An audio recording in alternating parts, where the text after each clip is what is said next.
ان تینوں احادیث کے اوپر اسلام کی بنیاد ہے۔ مزید علماء کرام نے دوسری حدیثوں کا بھی اضافہ کیا ہے جن کا ابن رجب رحمہ اللہ نے تذکرہ کیا ہے، بعض نے اس کو 4 کہا ہے، بعض نے 5 کہا ہے۔ تو ان تینوں حدیثوں کے علاوہ جن حدیثوں کے بارے میں کہا گیا ہے کہ ان کے اوپر اسلام کی بنیاد ہے، ان میں سے ایک حدیث ہے ان احدکم یجمع خلقہ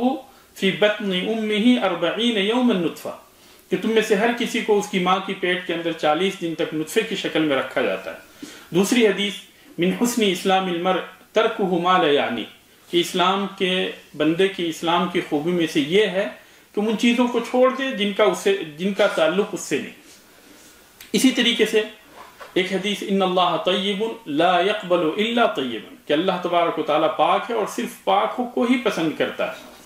اور اسی طریقے سے یہ حدیث لا یؤمن احدکم حتی یحب لاخیہ ما یحب لنفسہ، کہ تم میں سے کوئی بھی شخص اس وقت تک مومن نہیں ہو سکتا جب تک کہ اپنے بھائی کے لیے بھی انہی چیزوں کو پسند نہ کرے جو اپنے نفس کے لیے پسند کرتا ہے۔ اور یہ حدیث لا ضرر ولا ضرار، کہ نہ تو ابتداءً کسی کو نقصان پہنچانا ہے اور نہ ہی کسی کو مقابلے کے طور پہ نقصان پہنچانا ہے۔ اور یہ حدیث اذا امرتکم بامر فأتوا منہ ما استطعتم، کہ جب میں تمہیں کسی چیز کا حکم دوں تو اپنی طاقت بھر اسے بجا لاؤ۔ اور اسی طریقے سے یہ حدیث ازہد فی الدنیا یحبک اللہ، دنیا کے اندر زہد اختیار کرو، اللہ تبارک و تعالیٰ تم سے محبت کرے گا۔ وازہد فیما عند الناس یحبک الناس، اور لوگوں کے پاس جو چیزیں ہیں ان کے اندر زہد اختیار کرو، لوگ تم سے محبت کرنے لگیں گے۔ وہ حدیث الدین النصیحہ، اور اسی طرح سے یہ حدیث کہ دین خیر خواہی کا نام۔ تو ان ساری احادیث کے بارے میں علماء کرام نے کہا ہے کہ ان کے اوپر دین کی بنیاد ہے، اور انہی میں سے ایک یہ عظیم ترین حدیث ہے جو کہ اس کتاب کی سب سے پہلی حدیث ہے، عمر رضی اللہ تعالیٰ عنہ کی حدیث انما الاعمال بالنیات۔ اب آتے ہیں چوتھے نقطے کی جانب کہ اس حدیث کا مطلب کیا ہے۔ انما الاعمال بالنیات، یہاں پہ اعمال کو نیت کے اندر محصور کر دیا گیا ہے، یعنی اعمال کی درستگی کا دار و مدار نیت کے اوپر ہے۔ کوئی بھی عمل، چاہے وہ عمل چاہے جتنا بھی اچھا کیوں نہ ہو، لیکن اگر نیت فاسد ہو تو پھر ایسی صورت میں وہ عمل جو ہے قابل قبول نہیں، وہ عمل درست نہیں۔ تو وہ عمل اسی وقت درست ہوگا جب بندے کی نیت درست ہوگی۔ انما الاعمال بالنیات، اعمال کی درستگی کا دار و مدار نیت کے اوپر ہے۔ وانما لکل امرئ ما نوى،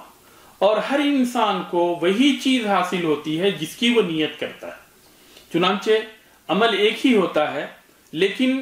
اگر اس کی نیت جو ہے بھلائی کی ہوتی ہے تو اس کو ثواب ملتا ہے، نیت برائی کی ہوتی ہے تو اس کو گناہ ملتا ہے۔ مثال کے طور پہ بندہ کھانا کھاتا ہے، اگر کھانے کے ذریعے سے جو ہے اس کی نیت یہ ہو کہ اس کے ذریعے سے ہمیں طاقت ملے گی، ہم اللہ تبارک تعالیٰ کی عبادت کریں گے، تو اللہ تبارک تعالیٰ اس نیت کو اس کو اجر دے گا۔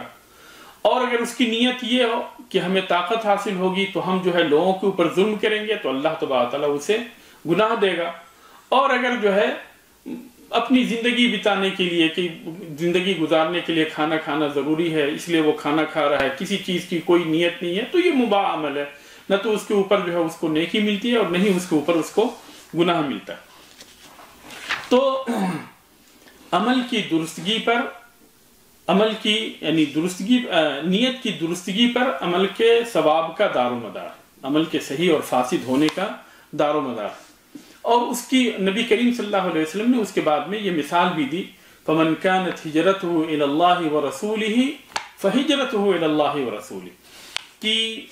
قصد اور نیت کے اعتبار سے جس کی ہجرت اللہ تبارک تعالیٰ اس کے رسول کی جانب ہوتی ہے، تو ثواب کے اعتبار سے اس کی ہجرت اللہ اور اس کے رسول کی جانب مانی جاتی ہے۔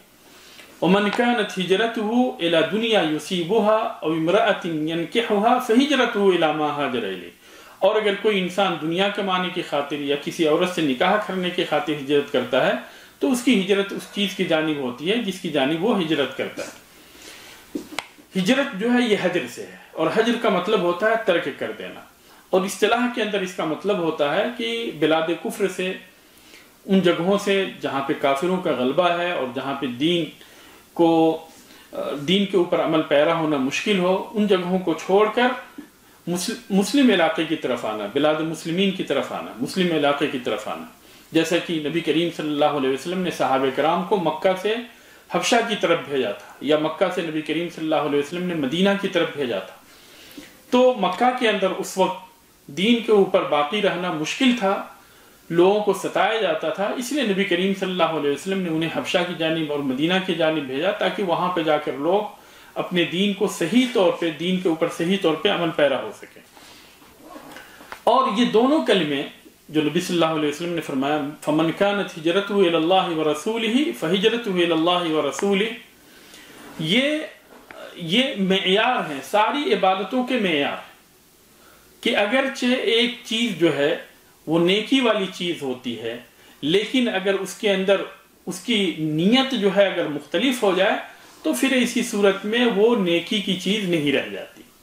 اگر اس کی نیت بھلائی کی ہے تو وہ چیز نیکی والی رہتی، اور اگر اس کی نیت جو ہے بھلائی کی نہیں ہے تو پھر اسی صورت میں اس کے اوپر بندے کو ثواب نہیں ملتا۔ جیسا کہ نبی کریم صلی اللہ علیہ وسلم نے ہجرت کی مثال دی کہ اگر بندہ اللہ اور اس کے رسول کی خاطر ہجرت کرتا ہے تبھی جا کر اس کو اجر و ثواب حاصل ہوتا ہے، لیکن اگر دنیاوی مقصد کی خاطر یا کسی عورت سے نکاح کرنے کی خاطر ہجرت کر رہا ہے تو اس کے اوپر جو ہے اسے ہجرت کا ثواب نہیں ملتا۔ تو اسی طریقے سے سارے کے سارے اعمال ہیں، اگرچہ وہ یعنی ظاہری طور پہ نیک اعمال ہی کیوں نہ ہو، لیکن جیسی اس کی نیت ہے ویسا ہی اس کو بدلہ ملے گا۔ اسی طریقے سے اس حدیث کے اندر ایک اگلا نقطہ یہ ہے کہ یہ حدیث مشہور ہے کہ اس حدیث کا ایک شان ورود ہے کہ نبی کریم صلی اللہ علیہ وسلم نے اس حدیث کو مہاجر ام قیس کے سلسلے میں کہی تھی کہ ان کی خاطر جو ہے ایک صحابی نے ہجرت کی، تو آپ صلی اللہ علیہ وسلم نے فرمایا کہ اگر بندہ جو ہے کسی عورت سے نکاح کرنے کے خاطر ہجرت کرتا ہے تو پھر اسے وہی چیز ملتی ہے، یعنی اس کو ثواب نہیں ملتا۔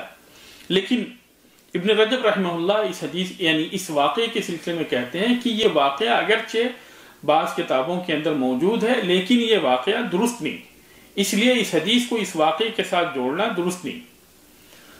اسی طریقے سے جو ہے اگلا نقطہ جو اس حدیث کے سلسلے میں ہے وہ ہے نیت سے متعلق، کہ نیت کیسے کی جائے۔ نیت جو ہے یہ دل کے ارادے کا نام ہے، النیت محلها القلب، نیت جو ہے دل کے ارادے کا نام ہے، والتلفظ بها بدعہ، اور نیت کو اپنی زبان سے ادا کرنا یہ بدعت ہے، اس لیے کہ نبی کریم صلی اللہ علیہ وسلم سے زبان سے نیت کرنا کہیں پہ بھی ثابت نہیں، سوائے حج کے اندر بندہ جو ہے دل سے نیت کرنے کے ساتھ ساتھ زبان سے بھی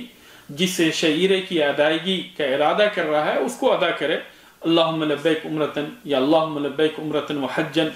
اگر حج قران کر رہا ہے، اور اگر صرف عمرہ کر رہا ہے تو کہے اللہم لبیک عمرتن، صرف حج کر رہا ہے تو کہے اللہم لبیک حجن، اور اگر حج تمتع کر رہا ہے تو پہلے کہے گا اللہم لبیک عمرتن، پھر اس کے بعد میں عمرے سے جب فارغ ہو جائے گا اور دوبارہ جب حج کی نیت کرے گا تو اس وقت اللہم لبیک حجن کہے گا۔